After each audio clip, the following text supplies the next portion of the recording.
So thanks, everybody, and welcome to this webinar. We will be speaking about getting started with the Exabyte platform. This is the first webinar in the monthly series. In 2 weeks' time, we will be speaking about advanced topics.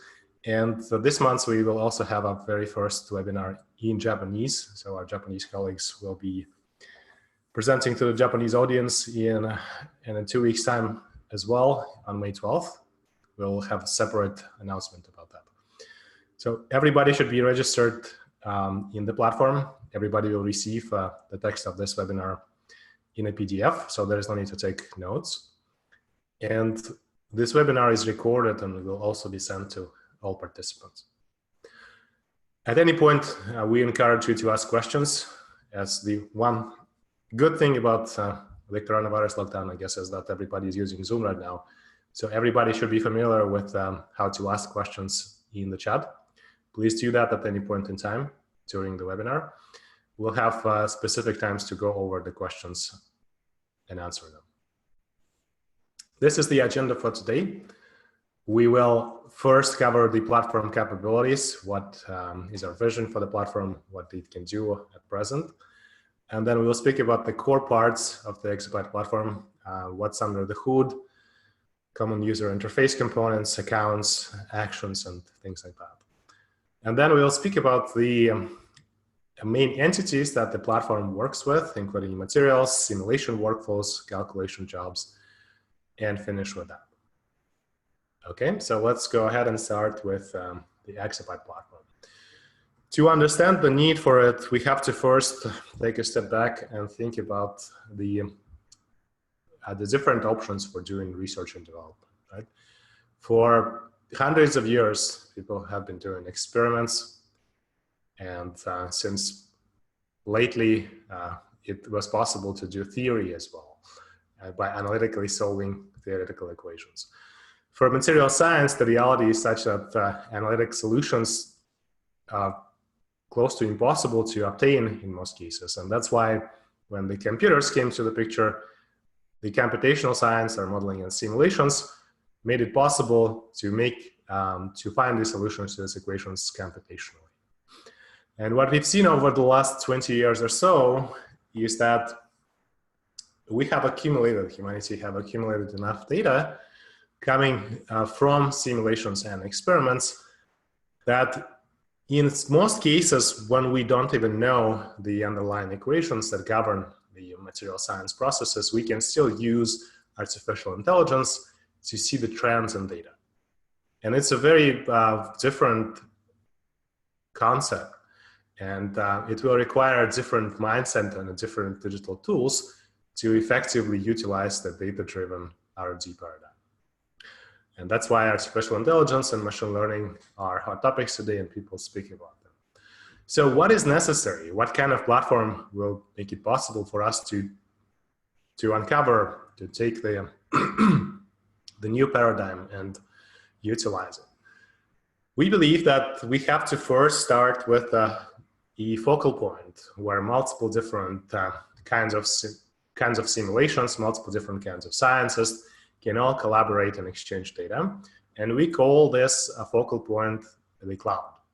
It does not have to be a public cloud. It can be a private cloud in a secure enterprise environment, but it's an environment, it's a point where all these different people are meeting each other.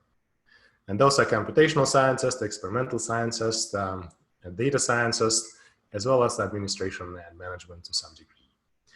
We have to support a set of simulation digital tools coming from both in-house developments, from commercial perspective, and open source. And of course, each one of them has to produce data that is well-structured, well-organized, and then can feed into the data-driven science, machine learning capabilities. And last but not least, it all has to be secure to preserve the intellectual property that is created during the process. So how do we make such a platform a reality? We believe at Exabyte that we have to start with standards. And since material science is very diverse and complex, we have to start with standards that are community-driven, that are open source at the core. So we develop a set of open source components that together form the foundation for the R&D ecosystem that we built. We use the FAIR term, which stands for findable, accessible, interoperable, and reusable, repurposable. We developed the concepts, so the entities that the platform operates with, such as materials, simulation workflows, calculation jobs, materials properties. And we developed the data standards that can hold information about these entities in a database. We use JSON schemas as a well-established web-based format. And we built extractors that can take the information produced by current digital tools, simulation tools, and convert it into these standards. And then we deploy, we develop and deploy a set of applications that can allow scientists to do their job in an intuitive, easy-to-use setting online. So when we do that, when we develop these three key components, we then deploy them online as part of the Exabyte platform. So the applications are literally applications that you can see online when you log into the platform. And since our background and the way that the company was started stems from computational science, this is our first use case. Right? The computational scientist using a certain number of tools that we can extract information from, convert it into our standard, and store it in the database and allow other people to see what is happening, right?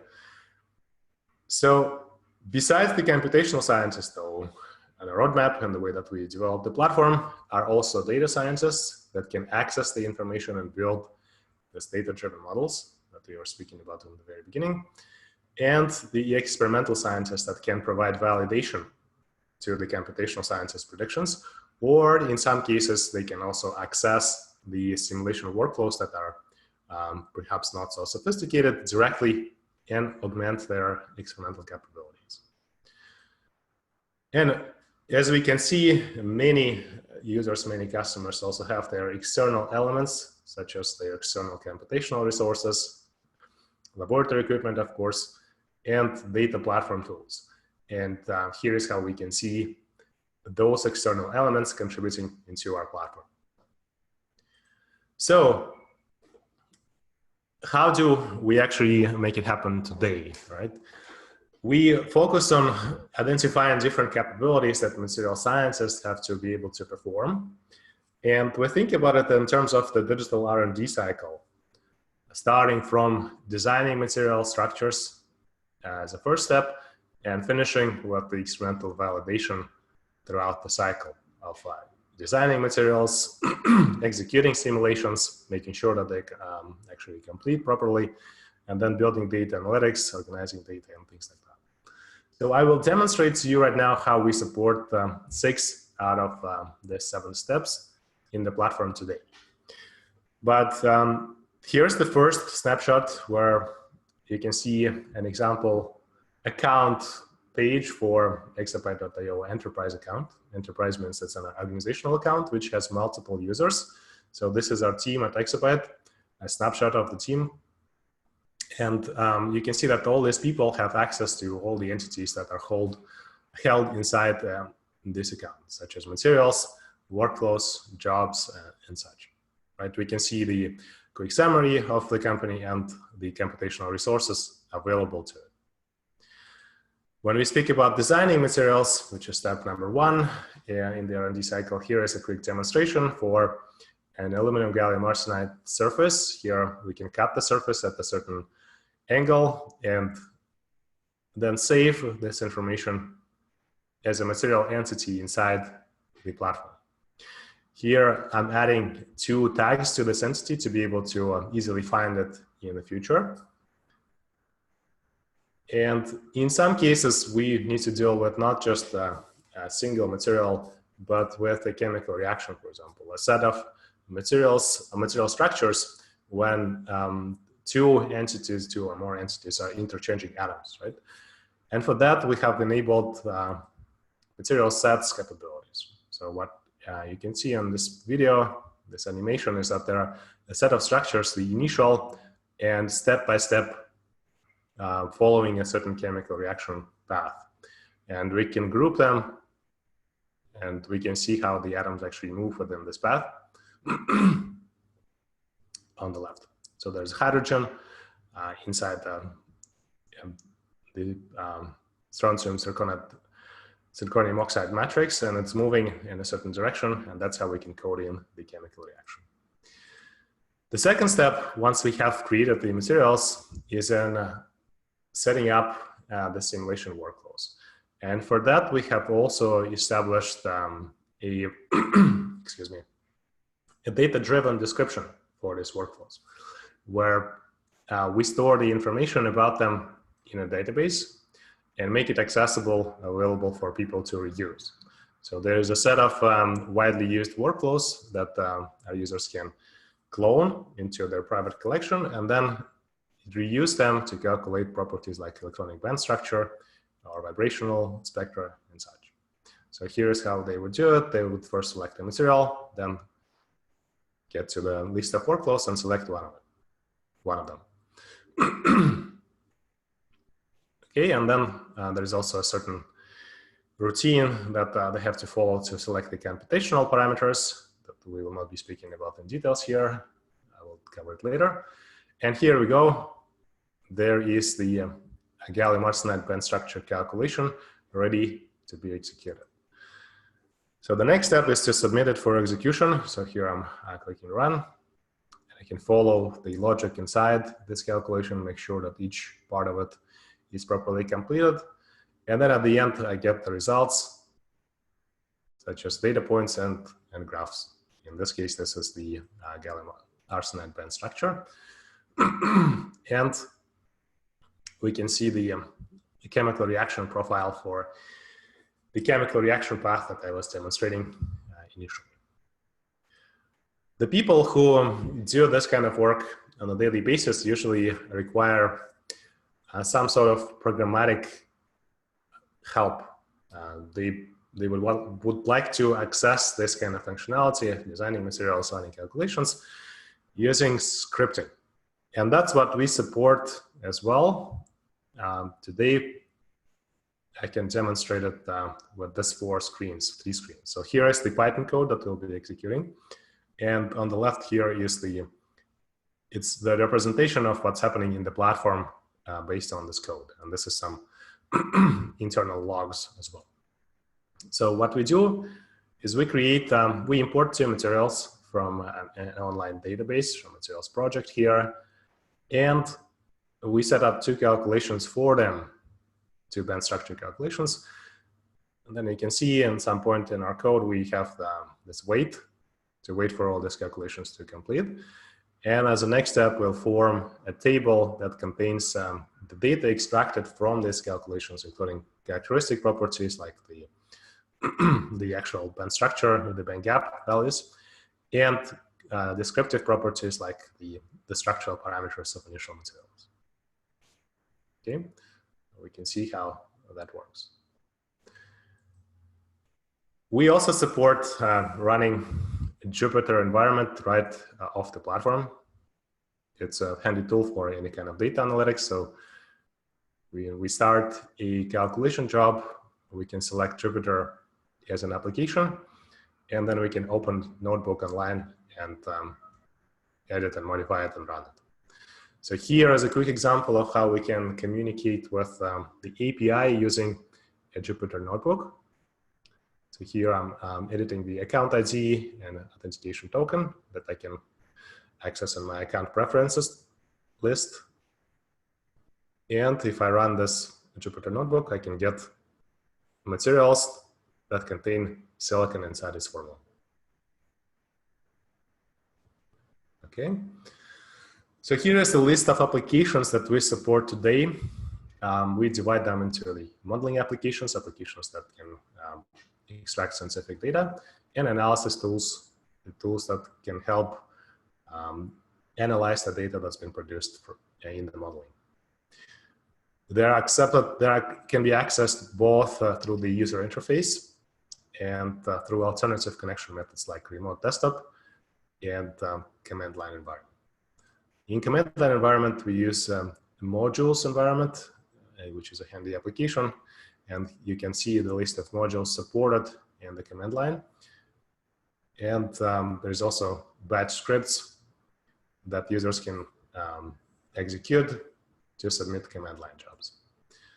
This is a quick demonstration. We can connect to the command line terminal from the web by clicking on the terminal in the right-hand sidebar. And then we can edit this job script and submit it for execution. This is a familiar workflow to anybody who have ever done computational science through command line.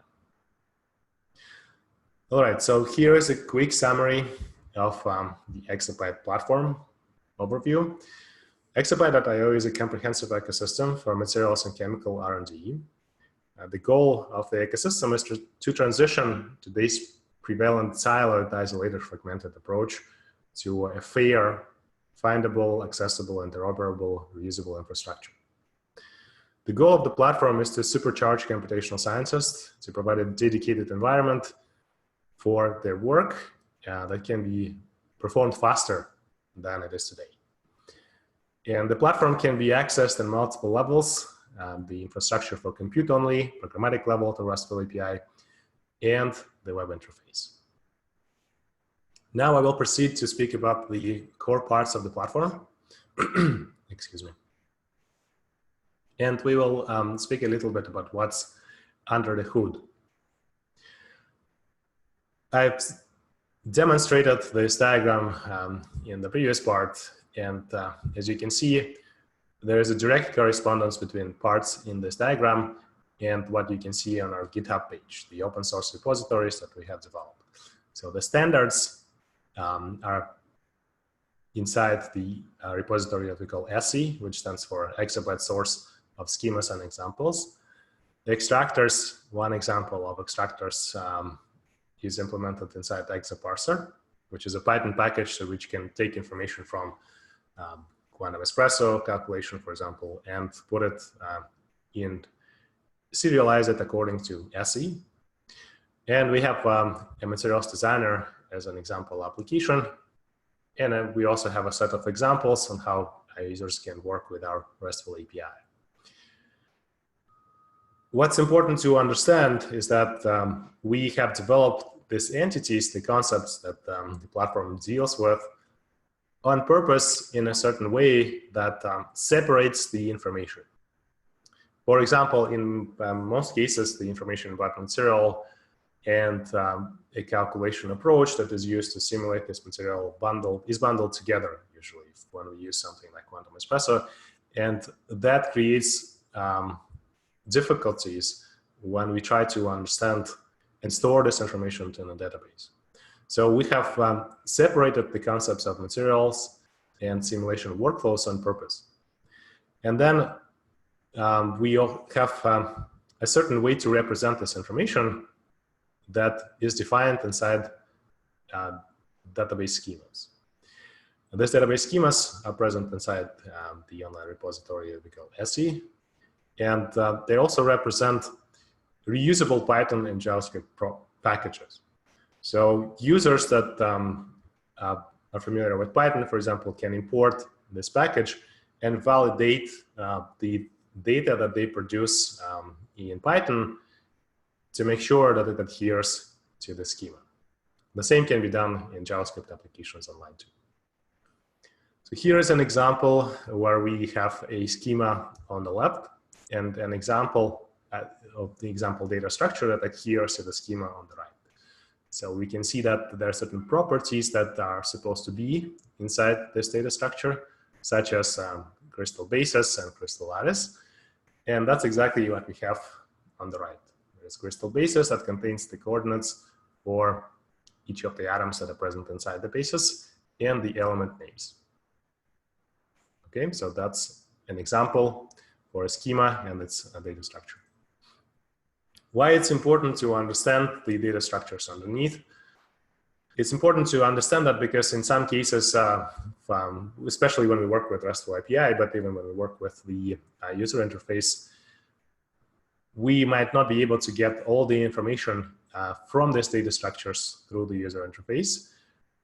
And that's why we have implemented the capability to expand and extract the raw data as well.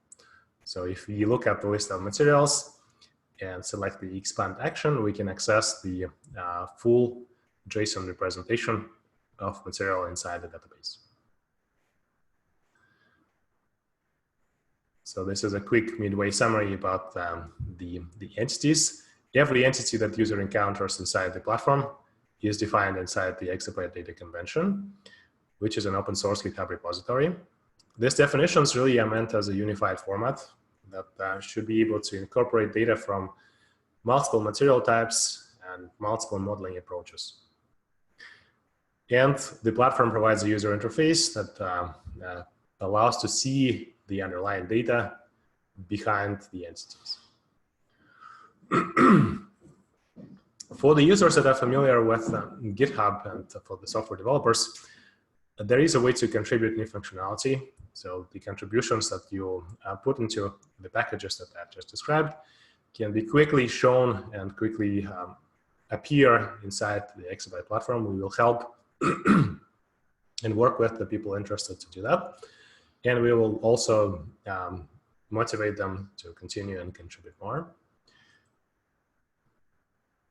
Without speaking about that in details, let's continue and discuss the user interface instead. So here is the user interface, the general main interface components that greet the user once they log in. And there are 5 of them. There's a header at the top, left-hand sidebar, right-hand sidebar, a footer at the bottom, and the support widget in the left bottom corner. Let's start with the support widget because it's the most important one for anyone who is an up-and-coming user. Here is how it looks when you click on the support widget. We encourage users to submit very detailed explanation of the problem, not just one-liner, because it's hard for us to understand what's going on. And in almost all the cases, we require an attachment. If you don't include it, we'll just reply to you and ask for inclusion. The best way to contact us is to include screencast, where you record the screen and you click on certain buttons and then you demonstrate the problem.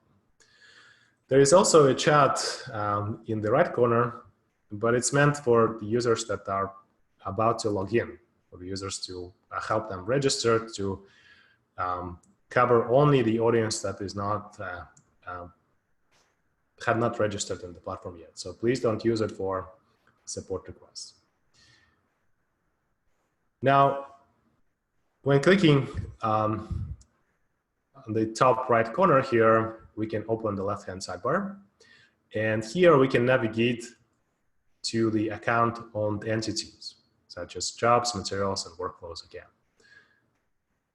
In the right-hand sidebar, which we can open by clicking on the account name in the top right corner, we can navigate into account preferences and billing information, for example.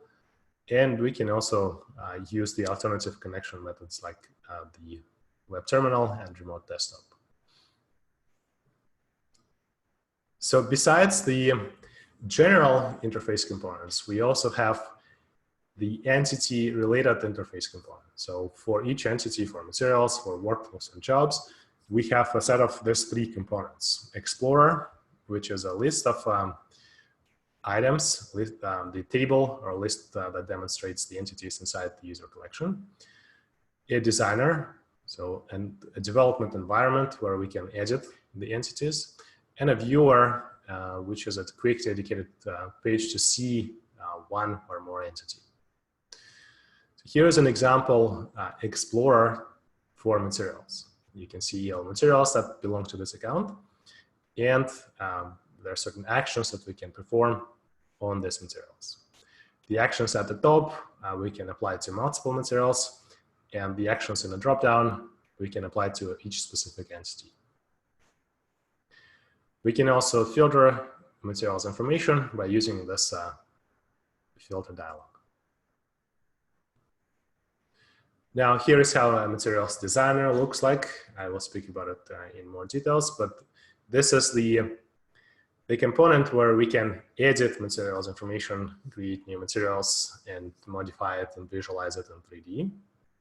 The same is true for a workflow designer. We can edit and create new workflows using it.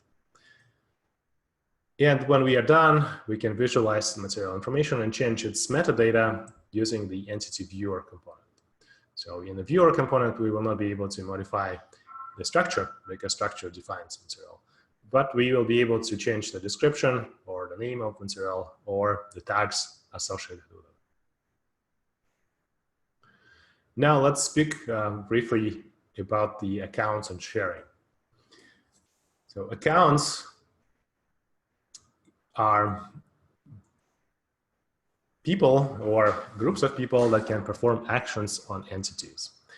Accounts define different ways that users can interact with the platform. So one user can be a member of multiple accounts. For example, I have a personal account for Timur, and I'm a member of the organizational account for exabyte-io.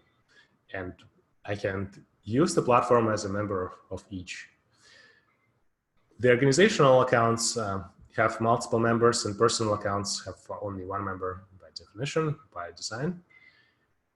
And organizational team accounts have teams that can have different permissions on the entities. So I can be a member of a team that only have read access for the exabyte.io account, so I can only see the entities and comment on them, for example.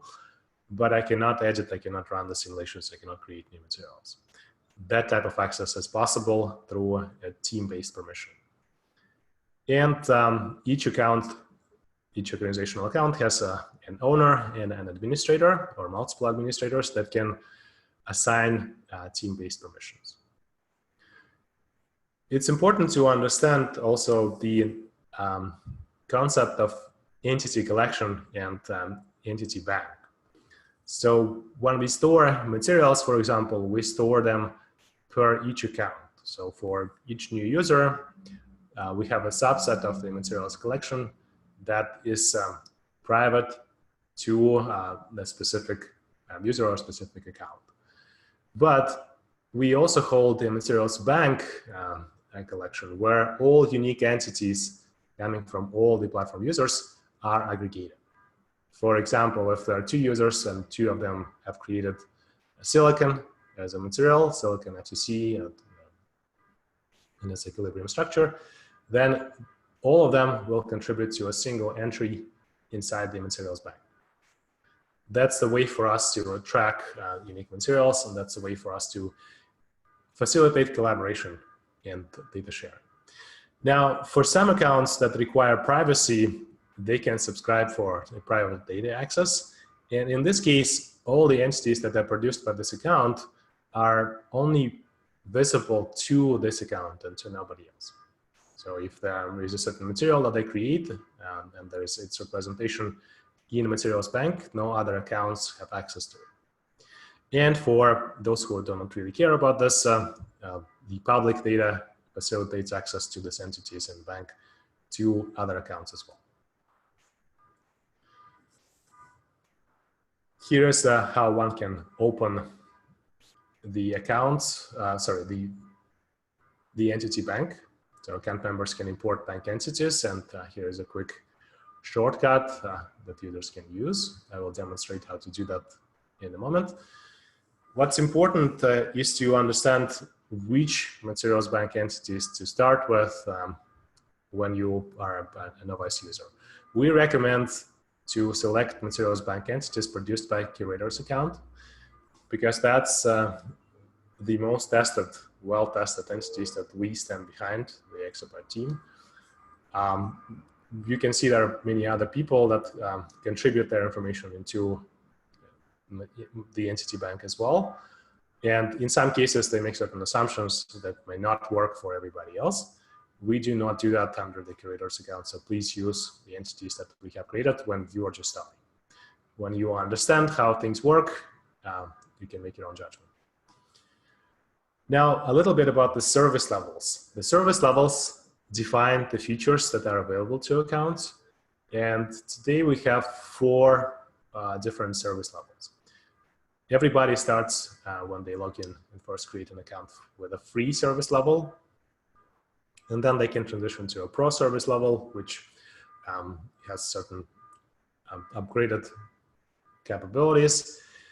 And it's only meant to be used by single users. And team service level is meant to be used by small teams with maybe 2 or 3 users. And then there is an enterprise service level that is meant for larger teams or for enterprise organizations. You can see that there are certain features that are available to each of these accounts. For example, there's a certain number of members, account members that we support on each of the service levels. There are certain limits on the number of projects, for example, that hold simulation jobs, and things like command line access that differ from one service level to another. Okay, so it's time to summarize the second part as well. The core parts of the platform, they really rely on the data standards that define the entities, the concepts that the platform works with through multiple access scenarios. These definitions are meant as a unified format and should be able to support, as we go forward and develop them further, multiple different modeling approaches. The platform provides a user interface and gives alternative access scenarios. We have accounts that can perform actions on the entities in a shared way, allowing multiple people, multiple users to collaborate. And the features that are available to these accounts are defined by their current service levels, from free to enterprise. I will pause for a second here and see if we have any questions in the chat.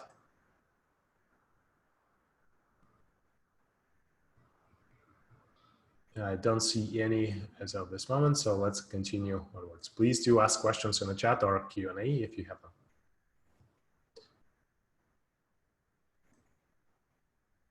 Okay, so now we will go through and speak about each of the entities in more details, starting with materials. And there are certain actions that we can perform with these entities. And the first action quite likely will be uploading materials information. So quite likely there are certain structures that users already work with. And here is how we can upload the structures from disk to the platform. We'll click on the upload button, open materials list. First, click on the upload action at the top, which opens the upload dialog.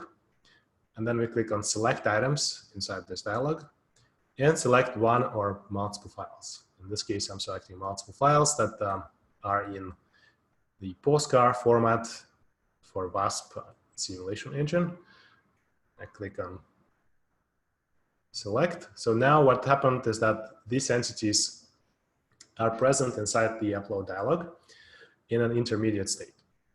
What I can do there is I can visualize these entities to make sure these are the right files, and I can edit their metadata. So now, for example, I'm selecting the first entry and adding 2 tags to it. I'm calling them tag 1 and tag 2. And next, I'm selecting all the entries and clicking on upload action at the top to upload all 3. Okay, so now when the operation is complete, I see here a green notification telling me that the materials were successfully uploaded.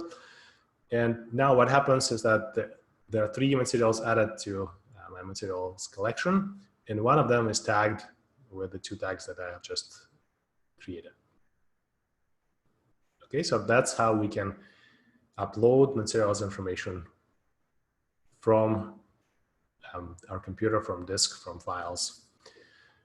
The second option is to use an online database and import materials information from there, material structures. We support materials project as of today. And to import material structures from it, we can click on the import button, import action at the top, which looks like a cloud with an arrow, which opens the import dialog. And here you can see that there is a set of materials that we already have cached inside the collection. The materials project itself has many more it has more than 3,000 materials, of course. But instead of hitting their API every single time when users run a query, we have a cache that we store locally for all the materials that have already been imported. So in this case, 3,000 materials have been imported in the past, and we will first search our own cache and then go and ask the materials project API if we cannot find an entry in the cache. So what happens is that I'm searching for a particular structure, and these are the materials that are connected, that are collected both inside our cache and inside the original materials project repository. So now I can select one of these materials and click import. And when the operation is successful, I can see this material inside my materials collection. When I click on the entry, I can see its structure. I can make sure that that's the material that I want to work with. The third option is to copy the material structures from materials bank. I already mentioned that as more and more users join the platform, they produce more and more data. So the likelihood that somebody already worked with materials that could be of interest to you is very high today. So what we can do is we can open the left-hand sidebar, click on bank and materials. And here we see the list of all materials inside materials bank. Now, just like in the previous example, we can search by, for example, a materials formula. And as you can see, there is one material already with this formula that I'm going to import or copy. When I do that, I have this material inside my materials collection too. Okay, so that's how we reuse the unique information inside materials bank to work with materials structures.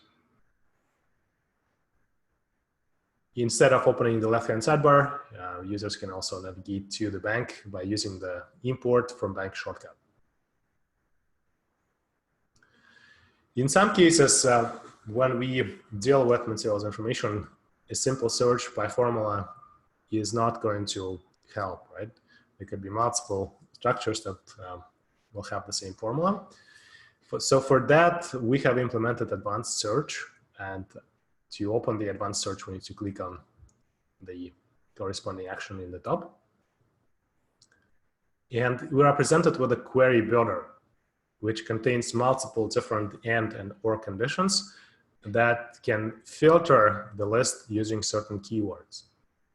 So here I'm selecting formula as my first keyword and then adding another rule, connecting them with the and logical condition. So my second keyword is volume, and I'm using the cell volume in this case, which has to be less than 80 angstrom cubed. We measure volume and we measure distances in angstroms. And I'm also looking for materials that contain high pressure inside its tags. Okay, now then I click search, and the list of materials that I'm seeing is filtered to contain only one entry that adheres to all these three conditions. And then I click reset, and I can see the list of all materials for this account. Okay, so that's how advanced search works. Now let's speak a little about Materials Designer. To open Materials Designer, we need to click on the plus button, create button. And here is how the Materials Designer interface looks like. At the top, we can see the header menu with multiple different menu items like input, output, edit, view, advanced. On the left, we can see the items list, the list of items currently present inside the Materials Designer session. In this case, we only have silicon FCC. In the middle, we have the crystallographic data panel containing information about the crystal lattice and crystal basis, and crystal basis information is editable in this view. Crystal lattice is editable as well. And the fourth part is a 3D interactive crystal viewer, and that we can tweak the material, the atomic positions, and see how the structure looks like in 3D. So here's a quick demonstration of how materials designer work. I will only demonstrate how we can import a material into the materials designer session. So when we open the session, we are presented with the default material inside the list of material items. So in this case, it's silicon FCC. If I want to work with another material, I need to import it. And this import can be done from the materials collection. So first we have to either upload the materials information or import it from a third-party database into the account collection. And then from this account collection, we can source it to the materials design. Okay, so I'm looking at a material that contains aluminum inside its tags. And I'm importing it into the materials designer session. So now it has two, silicon and the one that I have imported. Now I don't need to work with silicon, so I can delete it. Okay, so this is really the aluminum nitride. Okay, so that's how we import a material to work with to build, for example, an aluminum nitride supercell or a surface inside the materials designer session. Okay, now for workflows, the situation is similar. What we can do in terms of starting with simulation workflows, I think that's the helpful tip for anybody who is a new user. We could import one of the workflows that have already been stored inside the workflows bank. To do that, we need to open the left-hand sidebar, click on workflows, click on the bank and select workflows. And then we will search for the property that we want to extract as the result of this workflow. For example, if I want to extract the electronic band structure, I'm searching for the band structure as a keyword, and I'm selecting, in this case, the first entry. What we would recommend users to do is to click on the three dots here and show the creator column, and then select the workflow that was created by curator's account. Okay, that's usually a good first step. All right, so when I have copied this workflow, it is now part of my workflows collection. I can use it when running a simulation. Now, to be able to understand how to design a workflow, we first need to look at that inner structure. Its inner structure that includes sub-workflows and simulation units. A sub-workflow is a set of distinct units, so primitive calculations, that are combined together in a flowchart, in a certain algorithm, in a certain logical sequence. Each sub-workflow is specific to a single simulation engine or application, for example, VASP or Quantum Espresso. And each sub-workflow must contain a single model, such as density functional theory, and a single method, such as set potential. So we should not combine multiple different methods, for example, local orbital DFT and set potential DFT inside a single sub-workflow. We designed them to only contain a single model and a single method. And we designed them like that for modularity purposes, to reuse the commonly deployed logic. And it starts with having the elementary calculations, the units. So the units could have different types. And there could be convergence type units, there could be conditions, map reduce type units, and the execution type units that can run specific simulation engine calculations. For example, for execution units, we have, in the case of Quantum Espresso, certain executables, like pw.x is part of the Quantum Espresso package. It's a specific executable, and it has also certain flavors, like the self-consistent field flavor calculation, and there's a non-self-consistent field calculation. And each of these flavors can represent a specific unit. So this way we can move the units and reuse them within different sub-workflows and within different workflows too. Now, that's how the workflow designer looks like. We also have the header menu at the top. The items list on the left, that has a list of sub-workflows, and a sub-workflow editor on the right. So to be able to work and design a new workflow, we first need to be able to add or remove a sub-workflow. And for that, we can click on this plus button and select to append a sub-workflow to the current list.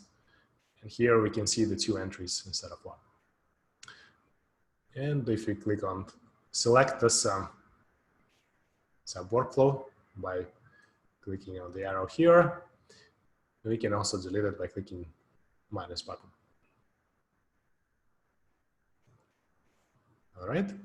Now, when we work within a sub-workflow, we have a certain context that explains the application, the model, the method, and the logic containing the unit's flowchart within the sub-workflow. So if we look at the unit's flowchart in more details, we can see that there are multiple units. Again, they have certain coding. For example, letter E corresponds to the execution type unit. If we would have a letter C instead, it would be a condition. A stands for an assignment type. And there's certain logic involved as well. So first we run the PWSCF, then after that we run PW bands, after that we run the bands unit, and so on and so forth. And the implementation of the workflow flowchart, its representation right now is rudimentary, I would say. So the workflow that we really have on the left right now looks like this in the platform. So there's work that we still need to do to make it more user-friendly. But here you can see that all the units, there are 9 units here, and there are also 9 units in the workflow on the right. And what happens is that we assume a certain initial value for the number of K points that we sample the calculation, PWSCF calculation on inside the Boolean zone. And then we gradually increase this number by 1 until we reach convergence. So we can do these kinds of calculations already today in the Exabyte platform using the assignment type units, the condition type units, and the execution type units. When we look at the unit itself in more details, we'll see that there's certain information that we can find about this unit, like which application, which executable and flavor it corresponds to, which properties we attempt to extract when the calculation for this unit is complete, the monitors that we use, such as we post the standard output back to the application. Monitors are involved while the unit is running.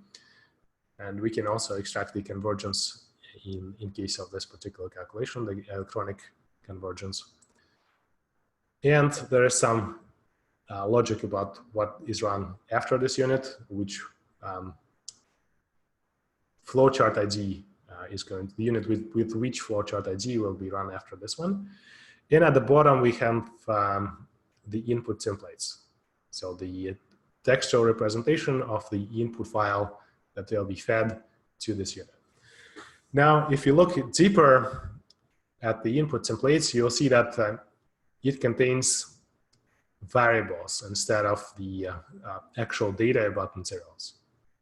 And we do that on purpose to be able to reuse this template with multiple material structures. So the template itself is rendered based on template data. You can visualize this data by clicking on this template data button. And the template data contains information about the workflow and the material structures. So things like atomic positions, for example, or cell parameters will be fed into this template based on the material that we currently have in the context. Now, when we click on the preview button, that's the closest this file gets to its final textual representation before it is fed to the calculation, to the simulation engine. But you can also see that there are certain variables still not serialized, right? And we do that on purpose again because it really doesn't matter to the user which job directory this calculation is going to be run in. And we substitute these variables during the second time render. The runtime render that happens during the execution of this calculation. And this runtime render also allows us to do things like convergence. When we take a variable, increment it on the backend, and then rerun the calculation again. Okay. Now, once we have the materials and workflows together, we can proceed to run simulation jobs. So we have to create, import, or upload the desired materials. One or more materials in this case. We have to create or import the desired workflow. Make sure that we have enough balance to run the calculation. Make sure that we have enough disk space. And then we can navigate to the desired project. We organize calculation simulation jobs into projects. Or if you just want to use the default project, we can click on Create Job in the left-hand sidebar. And we are presented with the Jobs Designer interface. So we have the Materials tab, the Workflows tab, and Compute tab. And correspondingly, we will have to populate each one of these using the dropdown in the header. So let me demonstrate that in more details. Here I'm in the Materials tab, and I'm selecting materials for this calculation by clicking on the dropdown in the header and clicking on Select Materials. Now I'm presented with a dialog listing materials from my account collection. So here I can select multiple materials at once and click on Select Items at the top. So now I have all these 6 materials inside the job designer. So I can cycle through them. And as you noticed in the top, right now we have the formula keyword. So when we started, we did not have it. When we have more than one material, the formula keyword appears at the top. And that's useful when we create multiple jobs for different materials to see which job corresponds to which. Okay. Now the second step is to select a simulation workflow. And for that, again, I'm clicking on the 3 dots at the top and then clicking on Select Workflow. And selecting a single workflow from the list inside my workflows collection, my accounts workflows collection. By design, we can only select a single workflow because otherwise it would be difficult to source which materials will correspond to which workflow. Okay, so now I can visualize the workflow, make sure that that's exactly the one that I want to work with for this calculation. And the third step is to set up the computational parameters. Now, the exact logic will differ depending on the materials in question, depending on the workflows that we deploy, but the fields will be the same. There is a time limit that we assign for this calculation. There's a simulations related computational infrastructure that we select. In this case, it's cluster 001 running on Amazon Web Services. We also have Microsoft Azure and recently added the Oracle Cloud Infrastructure to our production environment. So users have access to all these 3 and they can select different cloud computing providers from this cluster dialog. And then there are also different simulations, different resource management queues that can work best for different kinds of simulations. For example, when we run a high throughput study with multiple jobs created at once, we would recommend selecting ordinary fast queue, OF, as we call it. For a small calculation like this one, I'm just using the debug queue by default. And I'm giving it 1 calculation node and 4 cores which is the maximum for the debug queue. There are also some advanced options that can be passed specific to the simulation engine. And we have a set of notifications that we can extract from this calculation while it's running. The next step is to click on Save button at the top to save the job. Okay, and I will demonstrate how to run it in a moment. Here are some important notes. First, we do not allow the workflows to be edited during the job creation. That is done to assert the data consistency and to simplify the user interface.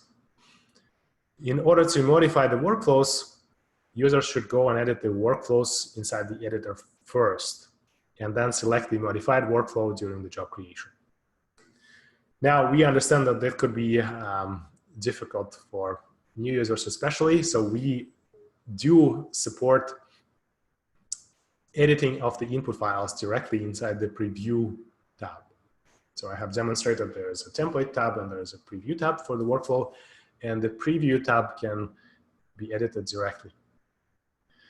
Multiple materials can be selected for high throughput jobs creation or for multiple material jobs. For example, the notched elastic band calculation, studying the reaction pathway for a chemical reaction, is a multi-material job because it contains multiple material structural snapshots. And jobs can also span other jobs and wait for their execution, but that is an advanced topic that we'll cover separately. Okay, so now once we have created a job, it's first in the pre-submission status, shown in a light blue. We can then select the job in the list, click on 3 dots here, open the drop-down, and select Run to submit it for execution. The status will change to S, which means submitted, and the dark blue. It then goes to A, which means active. And we can see the time that this job is running for. So it's been running for 8 seconds already, and the time that it took for this job to wait in the queue, in this case, it waited for 1 second. It's a debug queue, so debug queue really doesn't have the wait time. When we open this calculation, we can see that besides the Materials, Workflow, and Compute tab, now we have the Results tab and Files tab. That's where the results and the files produced during the calculation will be shown. And we can see that the currently active Subworkflow and currently active units are highlighted in orange. So if you click on PWRCF in this workflow, we can see the standard output posted to the web application in real time. And we can monitor convergence data as well, updated in real time, to make sure that the calculation is properly converging. And when 1 or more units are complete, they're shown in green, demonstrate that everything went according to the plan. And at the end, when the calculation is fully complete, all the units within the calculations workflow are complete, it is shown as finished in green. When we click on it again and open it, we can see the results. Results are grouped by the subworkflow and unit name. So band structure -PWRCF. Excuse me. And results can contain data points and graphs, as you can see. And we can also see the files that this calculation produced. And we can download these files or preview them right on the web. Okay. I think I'm done with this explanation. Let's see if you have any questions.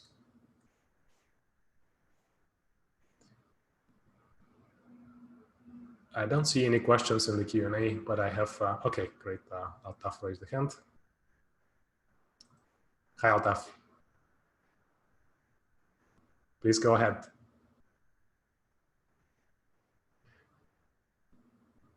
I need to unmute you.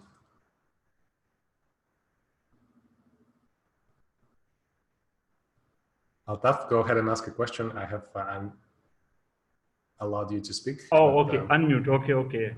Sir, hi. This is a very nice presentation today. I enjoy it, really. It's very good. Thank you. Sir, I have one question unrelated to this. Just I'm using terminal. qstate command is not working from 2 days. I want to monitor my job, but qstate command is not working for me. Still, my job is running. I observe it, but qstate command does not show this job. Okay, we'll have to look into this in more details. Okay. May I ask you to submit a support request for that? Okay, thank you, sir. Yes, sir. Please do, and please include a screenshot so we can understand the problem better. Okay, sir. All right. Thank you. Thank you. Thank you, sir. Thank you, sir.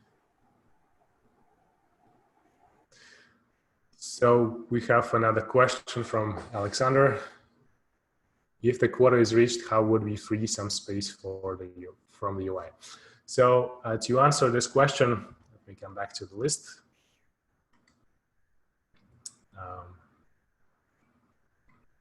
If you look at the dropdown, Alex, if you look at the dropdown here, you see there are multiple options that are available for the job multiple actions. And for the job in a pre-submission status, we do not have it, but for the complete jobs, we have a purge as one of the actions. So what purge will do is it will remove the files that are stored on disk that contribute to this quota. We will still have the job in the database. We'll still have its results. So we'll be able to see what happened, but the files that contribute against the disk quota will be removed. So that's a convenient way for people to save the disk space while still retaining the job information.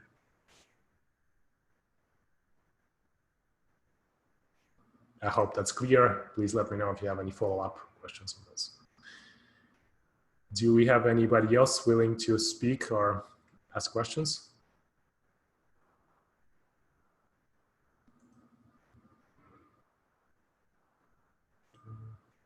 Nobody else raising hands. No other questions in the QA.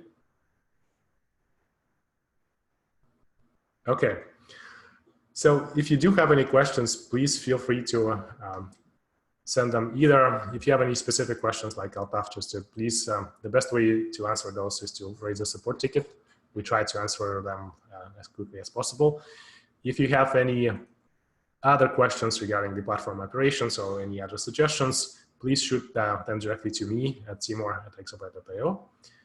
Now I'd like to thank everybody for joining us today, and we'll see you again in 2 weeks for the Advanced Topics webinar. And for the Japanese audience, in case some of you do speak Japanese, you're welcome to join us on March 12th at 10 o'clock Tokyo time. All right. Thanks again, everybody, and have a good rest of your day.